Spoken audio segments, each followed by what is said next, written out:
in thee. I will sing praise to thy name, O Most High. When my enemies turn back, they stumble and perish before thee. For thou hast maintained my just cause. Thou dost sit on the throne, judging righteously. Thou hast rebuked the nations. Thou hast destroyed the wicked. Thou hast blotted out their name forever and ever. The enemy has come to an end in perpetual ruins, and thou hast uprooted the cities. The very memory of them has perished. But the Lord abides forever. He has established his throne for judgment, and he will judge the world in righteousness. He will execute judgment for the peoples with equity.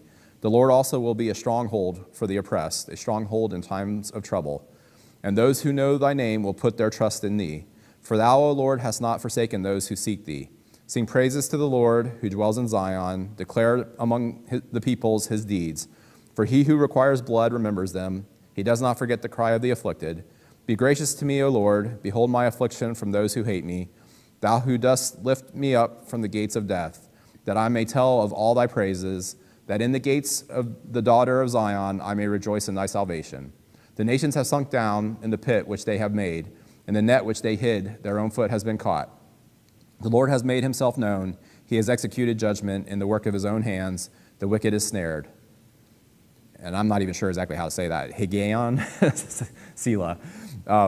The wicked will return to Sheol, even all the nations who forget God, for the needy will not always be forgotten, nor the hope of the afflicted perish forever. Arise, O Lord, do not let man prevail.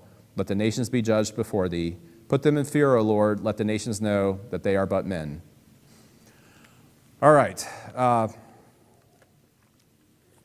So I think that's a prayer, of course, of thanksgiving, and also just putting trust in God, knowing that he's in control of things, right? All right, so we're going to get into Revelation here again. Well, sort of in Revelation anyway. We've been setting some groundwork for going through the book of Revelation. At first we talked a little bit about the passage in Matthew, Mark, and Luke where Jesus, the disciples asked Jesus about the destruction of Jerusalem and also the signs of his coming in the end of the age. And we talked about that because that's an important passage that people link into Revelation, and making sure that we have the right interpretation of that.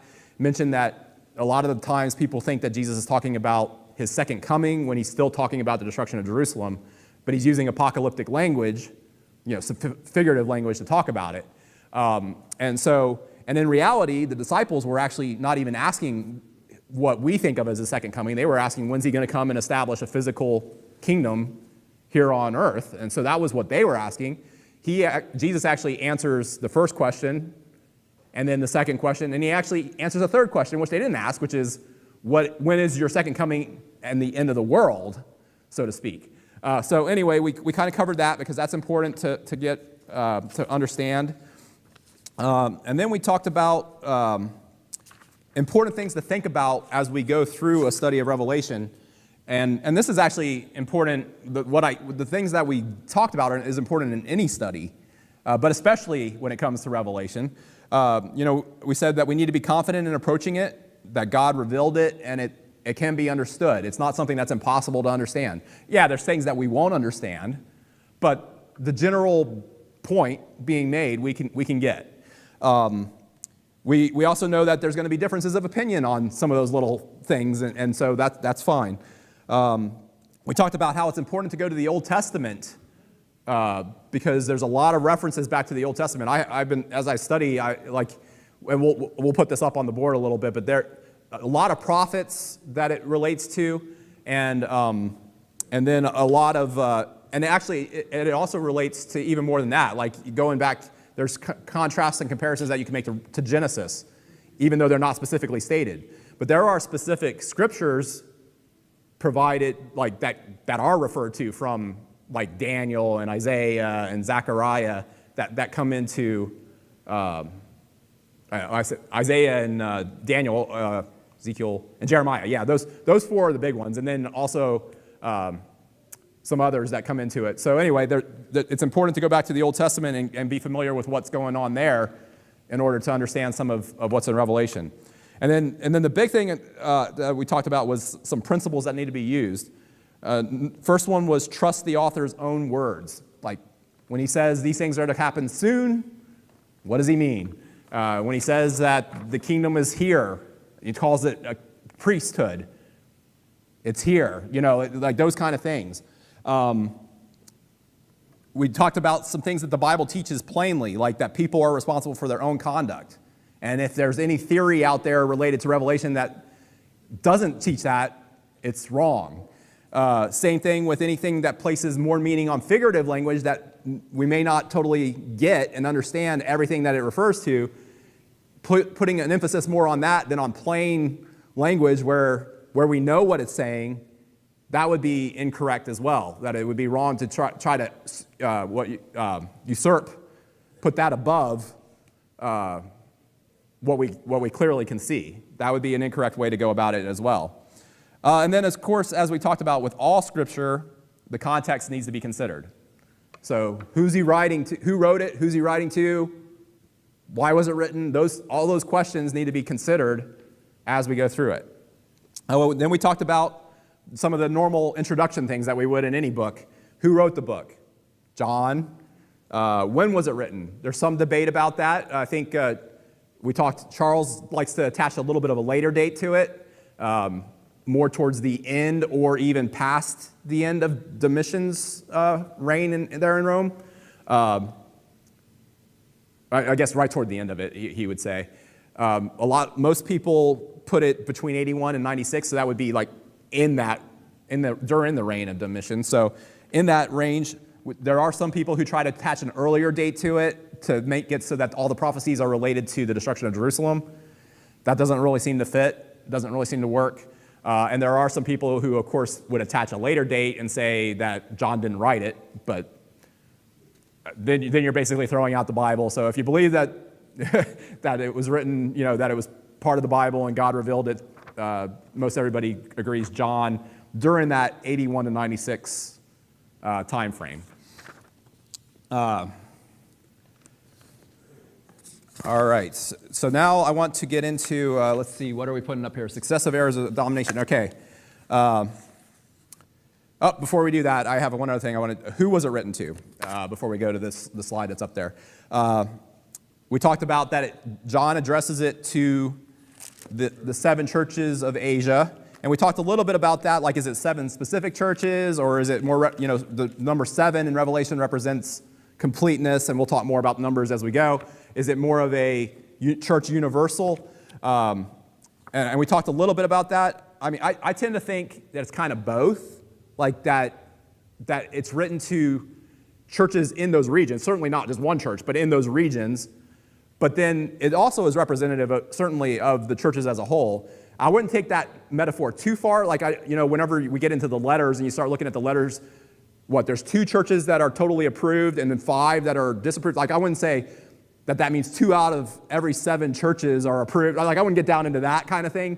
But as far as representative, yeah, there's some reasons for that. And actually, I had some material here where somebody put together on the 7 churches represent the church universal. Here are some reasons for this, to think of it that way. Number 1, there were other churches in Asia at the time when John was writing, which we mentioned last week. So certainly there were other churches, and the 7 that were selected, it's a quite natural inference that the selection arose out of purpose to represent the church universal. So in other words, he picked 7, so it could, like there again, could be specific, but picked out to represent different things within the church. We talked about the number 7. It's important. It's a number of unity and in diversity. So it typifies unity, and the reference to the church represents the church universal. That's what people would say there.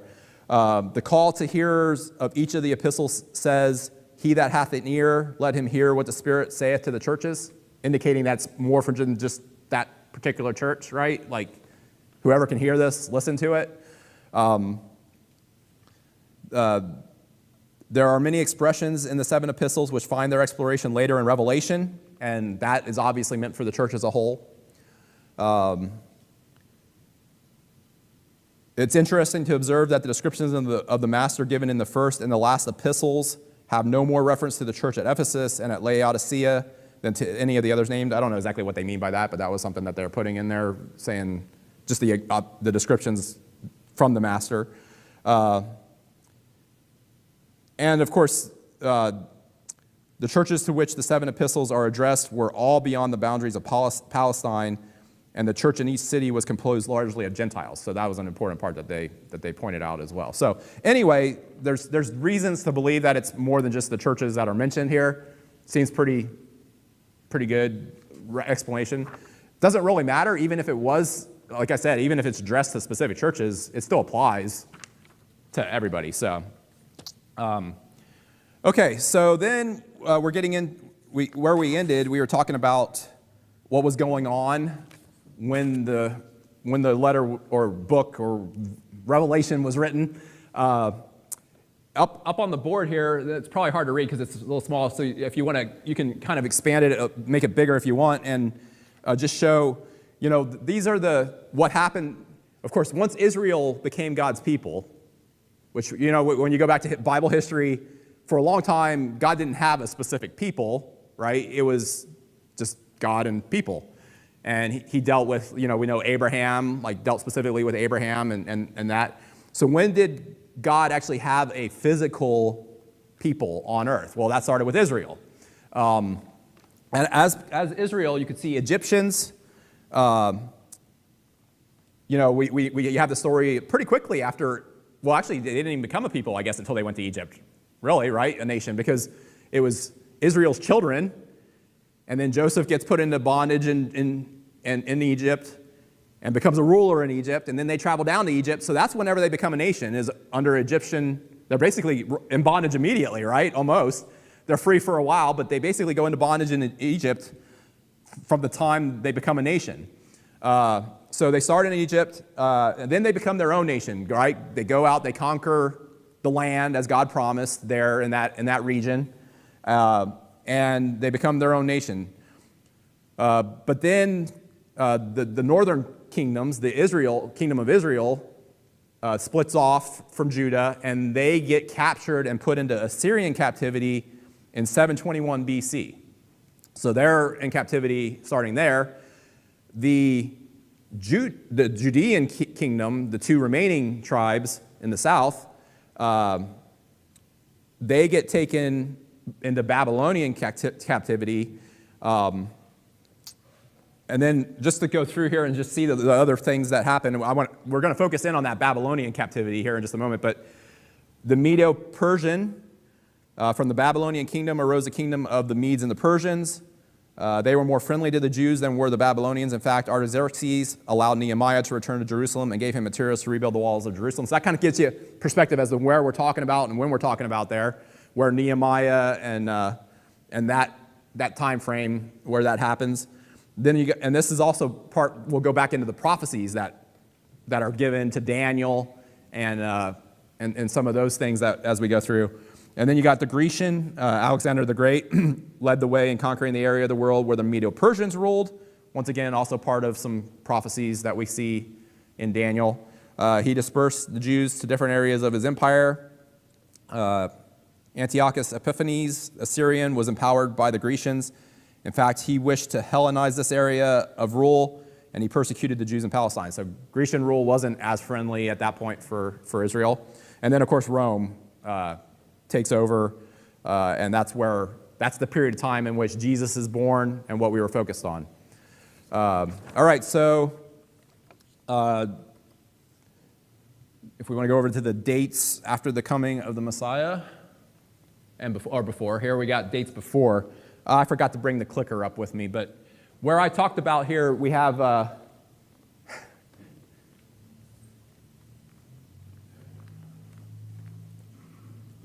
right, where we talked about, I forget, there we go, okay, you can see it. So where we talked about, where we're going to be focused mostly on the prophecies from the Old Testament is, you got Isaiah here at 740 BC, and he dies in 690 BC. These are, nobody has firm dates, these are approximates, like what people have developed. And then here, Jeremiah, Zephaniah, Nahum, Habakkuk, Daniel, and Ezekiel are all in this area right there, which, about 50 years until well, maybe 40 years, and then going up, leading up to 586, which is an important date. That's the first destruction of Jerusalem that we talked about, where some of the prophecies relate to that destruction of Jerusalem. And then, of course, you got a second destruction of Jerusalem in AD 70 that some of the prophecies are also related to. So that's, those are dates, important before. And like I said, you can see some of those things that we were just talking about, Alexander and the Grecians in here, and then Rome coming down into here. And Medes and Persians up in here. So that kind of gives you a timeline as far as how things are happening and relating, and you can relate that back to some of the prophecies, like I said, in Daniel specifically, which also then come over and are referred to in Revelation to some extent. Not as much as some people want to put on it, but if you understand, if you can see what's going on with Daniel, that can help with Revelation as well. All right, and then going down to the dates after the coming. Real quick here, just, all right, back up actually. I guess it's up, not down. Yeah, one more, up a little further. Yeah, there we go. All right, and then we started talking about, and this is where we're going to focus in today. So what was going on with Rome? And we talked about how, started kind of when you get into Paul and who was ruling when Paul was there was Nero, and then what happens with Nero. He, of course, was persecuting the church, and then he commits suicide, and that's where we got into, the Roman emperors, if we want to put that up there then. Roman governors or whatever. Yeah, that's where we got into this, talking about the different Roman rulers. Now, then these are not the emperors. These are the people like governors that were over Judea here. And you would recognize some of these names from Acts. Felix and Festus specifically are in there. And Agrippa, King Agrippa here. Pilate, of course, not in Acts, but in the Gospels. So you can see those people there. Now flip down one more page and we'll get into the Roman emperors. So this list actually doesn't go quite far enough because it ends at Vespasian here, which is a little before a lot of what we're going to be dealing with. But we pointed out that it's very interesting whenever you get to, Augustus died a natural death and then Tiberius took over. And after that, none of them met very nice deaths. Wasn't good to be Roman emperor. I guess it was good while you were alive, but you didn't live a long life. They got smothered, assassinated, poisoned, suicide, and then killed. And these guys were in very short order until you get to Vespasian. And then Vespasian's son is Titus, I believe. I think that's right. And then from Titus, you go to Domitian. And then from Domitian, there's one in between, and I always forget the person's name, and then you get Trajan. So those are the kind of the names.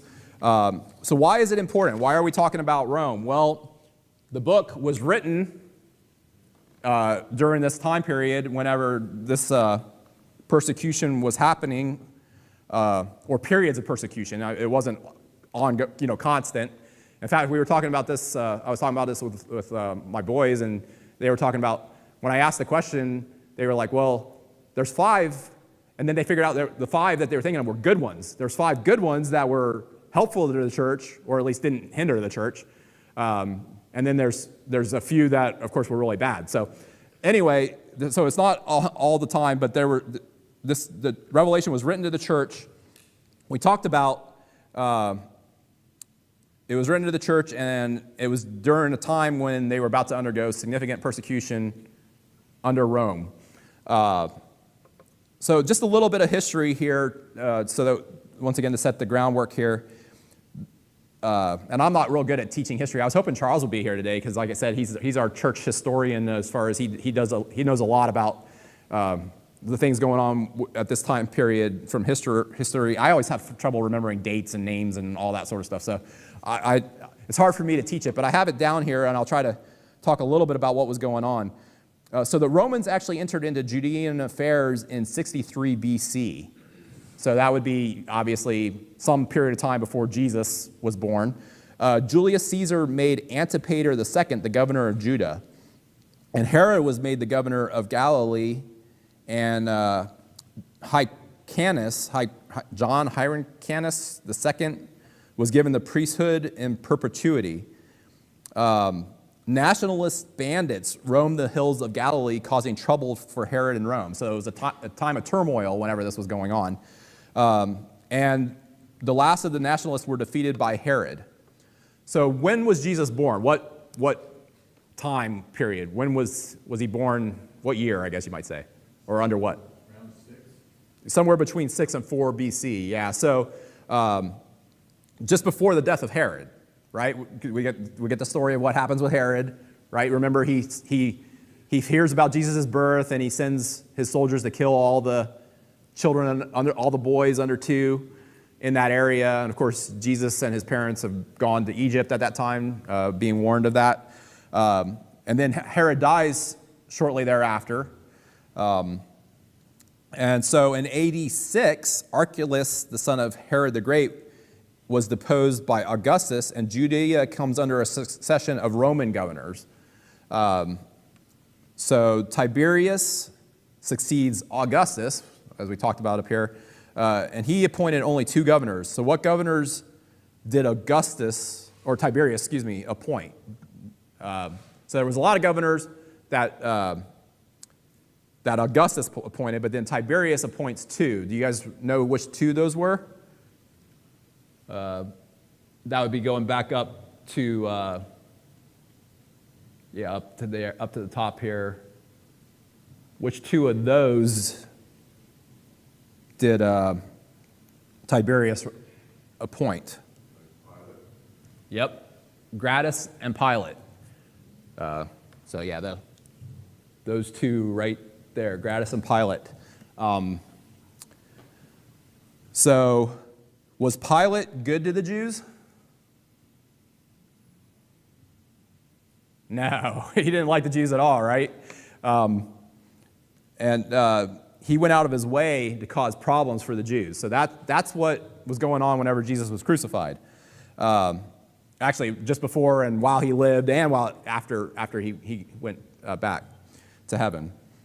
So this is the political environment that the church was born into. There are some other names that you might be familiar with at this period of time, that we know from Acts. Claudius was friends with Herod and appointed Herod Agrippa I and appointed him ruler of Judea. Claudius realized that the Jews would be more easily ruled by one who knew about them, and we see that in Paul's conversation with them. Well, not at this point. I'm sorry. I'm skipping ahead. That's Agrippa too. But anyway, so Agrippa is familiar with the things going on here. Of course, he's the one that had James killed and Peter put in prison. And then after the death of Herod, there were some more insignificant governors until Felix was appointed. And we talked about Felix. Now we're down into here, Felix and Festus, which are dealing with Paul at the end of Acts there. So Felix was ruthless and cared mostly about money. If you remember, why did he keep Paul in prison? What was he hoping for? Payoff. Yeah, he was waiting for money, right? He was waiting for a bribe from Paul. So Felix just kept him in prison, and then he's succeeded by Festus. Festus meets with Agrippa too, and that's what I was talking about. You see Paul's conversation with Agrippa II, and Agrippa is the one who appointed Annas as high priest, and then Annas is the one who was killing a lot of Christians in Acts. With Paul, remember Saul was taking Christians and leading them to be killed and those kind of things. So that's what was going on there. Now some other things that happened post Paul, like as we get a little further, eventually Gessius Florus, I'm not sure, is he up there? I don't think we have him up there. He becomes governor, and he abuses, robs, maligns. So Cestius Gallus marches south, and like I said, with these names, I don't know necessarily who all these people are, but they're Roman soldiers and governors. They march south. He marches south with insufficient manpower and is defeated by the Jews. Some historians, Josephus, Tacitus, and I don't even know how to say this guy's name, Suetonius, state that word started passing around that this was a time when men from Judea were to arise and rule the world. What does that mean they were thinking? The Messiah, right? The Messiah was coming. Remember Jesus' prophecy that we talked about back in those scriptures that we read? What was going to happen prior to the destruction of Jerusalem? False messiahs were going to arise. There was going to be all this stuff happening. That's what was happening. The Jews thought the Messiah was about to come and lead them to victory. They had made progress against Rome, and they were kicking them out. But in AD 67, Nero sent Vespasian to put down the revolt in Judea. So, of course, Vespasian is Nero's son, right? And he's in 68, Nero commits suicide. So Vespasian pulls back from trying to subdue this area, and he leaves the area to his oldest son, Titus. So he's supposed to clean up the only major problem left. What problem was that? The Jews in what specific place? Jerusalem, right? That's it. That's the major problem left. So Titus is the one that puts Jerusalem under siege, going back to Jesus' prophecy and what he said. And eventually, the whole city is destroyed. Not one stone left on top of another, right? The whole area is plowed and sown with salt, and Jerusalem ceases to be Jewish and becomes a Roman garrison town at that point. So with the dispersion of the Christians from Jerusalem and the destruction of Jerusalem, the link between Christianity and Judaism is broken. However, even though the temple's destroyed and people are spread out all over the place, many Jews still do not accept Jesus as being the Messiah. Because why is that? Well, that goes back to the problem that the disciples had from the get-go, right? They all kept thinking we're talking a physical kingdom, that the Messiah is going to come and conquer Rome and all this is going to happen. They didn't get that it was a spiritual kingdom that we're talking about, so many Jews still are looking for that today, I guess. So something really important to talk about as we get into Revelation is the religion of Rome. And it's pretty clear that in Revelation that the worship of someone or something other than God is being promoted by the enemy of the church. Like, you can see that pretty clearly, what's happening there. Official Roman religion was inseparably bound with politics. It was rotten through and through with the usual superstitions that prevail where the Word of God is not known or not cared for. So, to a Roman of the best days of the Republic, religion represented stability in the state and in the home. Jimmy has often talked about Pax Romana, right? What's Pax Romana? Roman peace. And that was to be kept at all costs, right? So thinking about that and realizing, so you had religion, and that's not unusual, right? Most countries, most nations have a state religion, right? That's why America was founded, right? People were looking for religious freedom. But if you have a state religion, what does that mean? You don't have freedom of religion, right? You're forced into something. So here in Rome, now Rome was a little different. They weren't so set on one thing, I don't think. But they did have some rules. They had 3 tests that were applied to foreign religions, and if they passed the tests, then the religion would be tolerated. So the test was, would they upset the dominant position of the Roman cults? Were they politically unsafe? Were they morally desirable? So not necessarily, well, the first one's kind of bad because you're saying the Roman cult has to take precedence, but were they politically unsafe is not necessarily a bad question, and were they morally desirable is not necessarily a bad question, right? I think it was the application of number 2, though, Mm-hmm. got a lot of people in trouble because Rome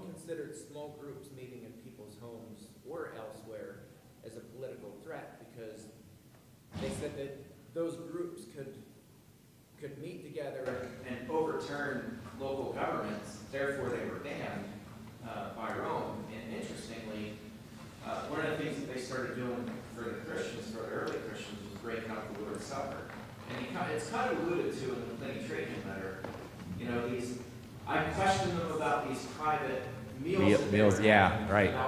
Yeah, it's definitely the application of how they applied this, especially when you connect it to what happened with Rome, with religion in Rome as time went on here. Like, it didn't start off this way.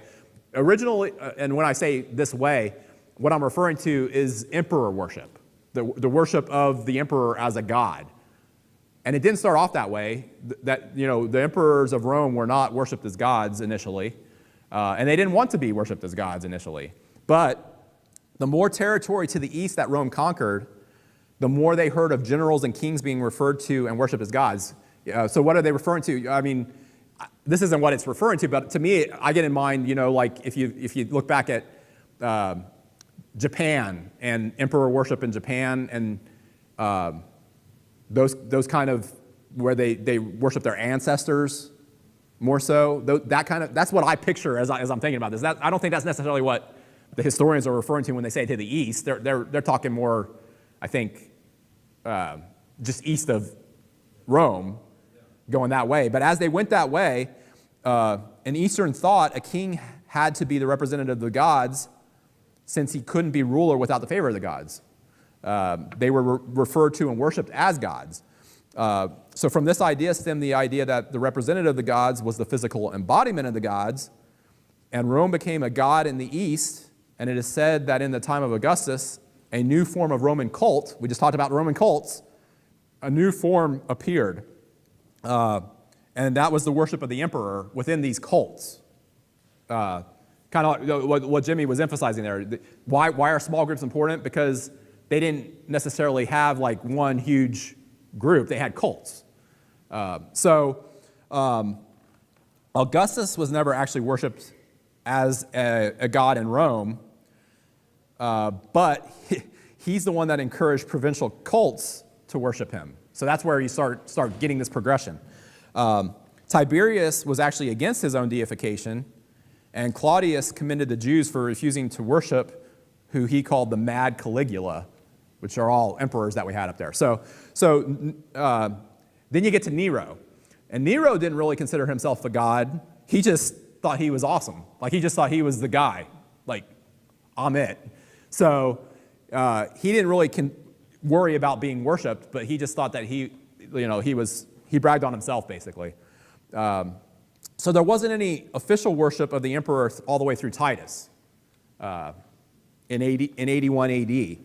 It really started under the Roman Empire under Domitian, and when he took over the throne from his brother Titus, he did pursue godhood. So Domitian is the one that pursued being a god. And this pursuit leads to an intense persecution of the church. Going back to what Jimmy said with these three questions, based on the three tests applied to foreign religions and the doctrine of Pax Romana, why do you think Domitian would have a problem with the church?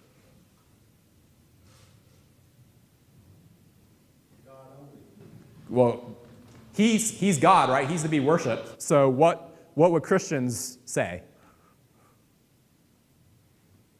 They would refuse to worship him, and they would worship who? They would worship a criminal, right? Jesus was a criminal. He was crucified on a cross. So they worshiped a criminal, and they were considered to be political offenders themselves because of that. What else? Why else might they have a problem with Christians? Besides the fact that they worship Jesus Christ and not the emperor.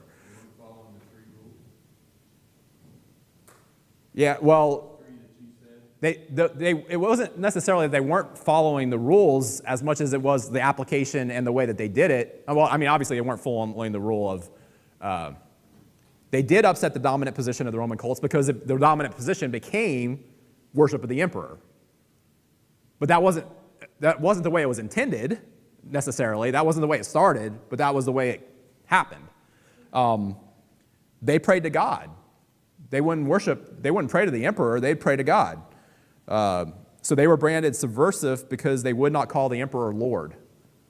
And Too, I think it's important even leading up to, the missionary journeys where everywhere the leaders, the main leaders of the Christian movement, everywhere they went, there were riots. And why was that? That's the third thing. It's because the Jews were stirring up trouble everywhere and throwing all these false. Remember all the accusations that were thrown at Paul? Yeah, and they'd always flip it. And so it's exactly, it was the perpetrators accusing the innocent of exactly what the perpetrators were doing. Haven't ever seen that anywhere, have you? But that's what was going on. So that was what was happening. The Romans, the persecution happened because of the emperors who wanted to be gods themselves. And that's why some emperors you have that didn't want that, and they treated the church well. And then the emperors that did want to be gods, what happens? The church gets persecuted under that time period. So that's what Revelation is actually addressing, is the periods. As you get through this, you can see it's talking about, I don't want to get too far ahead because we'll get into prophecies when we get there, but like the king who was, or there's one who is, and then there's one who is about to be. Those like you can see kind of that there's ups and downs in this as far as the persecution and what's happening.